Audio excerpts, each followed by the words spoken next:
என்னடா chutney rose colour வைக்கேன் பார்க்குறீங்களா? ஆமாங்க, ரொம்ப ஹெல்த்தியும் கூட, உடம்புக்கு ரொம்ப நல்லது. இந்த சட்னி செய்கிறதுக்கு கடாயில் கொஞ்சம் எண்ணெய் ஊற்றி காஞ்சதும் வெங்காயம் சேர்த்து நல்லா வதக்கி விட்ருங்க. அது கூடவே 3 பச்சை மிளகாவை கீரி சேர்த்துக்கிட்டு கொஞ்சம் கருவேப்பிலை சேர்த்துக்கோங்க. தேவையான அளவுக்கு உப்பு சேர்த்து நல்லா வதக்கி விட்ருங்க.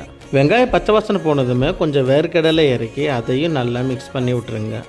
புதுசாக வீடியோ பார்க்குறவங்க நம்ம சேனலை சப்ஸ்கிரைப் பண்ணிடுங்க. கொஞ்சமாக தேங்காய், கொஞ்சம் பீட்ரூட் நறுக்கி அதையும் சேர்த்து நல்லா மிக்ஸ் பண்ணி விட்ருங்க. ஃபைனலாக பெருங்காய பொடி சேர்த்து நல்லா மிக்ஸ் பண்ணி விட்டு அடுப்பு ஆஃப் பண்ணிடுங்க. இது நல்லா ஆறுனதும் ஒரு மிக்ஸி ஜாருக்கு மாற்றி கொஞ்சம் தண்ணி ஊற்றி நல்லா அரைச்சிருங்க. வழக்கம் போல் தாளிப்பு போடுறப்போ அதில் ஒரு வரமிளகா மட்டும் உடச்சி சேர்த்துக்குங்க. டேஸ்ட்டு சூப்பராக இருக்கும். அரைச்சி ஊற்றுறப்போ கெட்டியாகவும், இன்னொரு இதில் கொஞ்சம் தண்ணியாகவும் சேர்த்துருக்கேன். ஏன்னா இட்லிக்கு கொஞ்சம் தண்ணியை ஊற்றினா டேஸ்ட் சூப்பராக இருக்கும். தோசைக்கு கெட்டியாக வச்சு சாப்பிட்டா டேஸ்ட் அடிபொலியாக இருக்கும். இந்த பீட்ரூட் கடலைப்பருப்பு சட்னி உடம்புக்கு ரொம்ப ரொம்ப நல்லது. நீங்களும் ட்ரை பண்ணுங்கள். வீடியோக்கு லைக் கொடுத்துட்டு உங்கள் ஃப்ரெண்ட்ஸ் அண்ட் ஃபேமிலிக்கு ஷேர் பண்ணிடுங்க. நம்ம சேனலை சப்ஸ்கிரைப் பண்ணிடுங்க.